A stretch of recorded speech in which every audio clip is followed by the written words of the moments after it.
ฟังก็เนื้อพวกพี่น้องพ่อและแม่สาธุสมนี้แล้วเมื่อทุกคนที่มาฟัง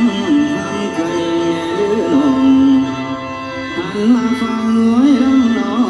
งสิใครก่อนสอนเกี่ยวปีท่องเที่ยวเมืองลาวเด้อพี่น้องให้จำไว้อย่าสิไหล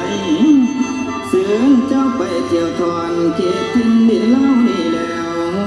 มีทุกอันพันแนวชวนส่วนโลกมีไว้มีน้ำใสวนเกี่ยวใสดีงามสะอา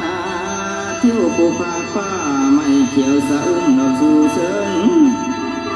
มีตาเปิ่งเก้าคุณอุดมยิ่งเล่านี่แล้วมีสายทานตกคอนบอนสูงดอกสันสองมีวัดว่าห้ามยองอัศจรรย์ลำอีเป็นความจริงแล้วจริงว่าโอ้โห